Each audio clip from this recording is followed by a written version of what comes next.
ડુંગળીનો ભાવ ભાવનગરમાં હોય એ જ અહીં ઉપલેટામાં હોય, એ જ ધોરાજીમાં હોય, એ જ પોરબંદરમાં હોય, એ જ જામનગરમાં હોય.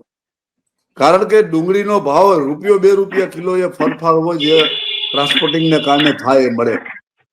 મારે જે ડુંગળીના ખેડૂતોની કહાની કેવી છે તો હું તમને આજે એક વસ્તુ કહી દઉં, વાસ્તવિકતા કહી દઉં કે ડુંગળીનો પાક છે એ લોટરીનો પાક થઈ ગયો છે. તમે લોટરી લ્યો અને લાગે તો લાગે ને કે નિષ્ફળ. એમ ખેડૂતો ડુંગળી વાવે મોટી આશાએ 5-7 વર્ષે એકાદ વર્ષ ડુંગળીની અંદર થોડી ઘણી તક મળે, બાકી તો પૈસા ગુમાવાના આવે, કા પૈસા હુડમુડ થાય અને કા પૈસા થોડા ઘણા બચે માન. પોતાની રોજગારી ડુંગળીના આ ઉત્પાદન ઉપર થતી નથી.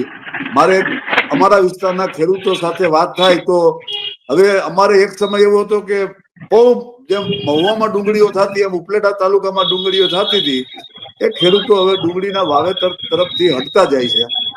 એના 2-3 કારણો છે. એક ભાવ તો સૌથી મોટું કારણ છે. બીજો, ડુંગળીનો પાક છે એ ઇમોશનલ પાક છે. એને વાયરસ લાગી જાય, વધારે વરસાદ હોય તો પાણીની અસર થઈ જાય, એ સિવાય ઠંડી ગરમી વધારે પડી જાય તો પણ પાક બગડી જાય. આ તમામ પ્રકારની અસરો, વાતાવરણની અસરો ડુંગળીના પાકને થાય એટલે ઉત્પાદનને પણ ઘટ આવે.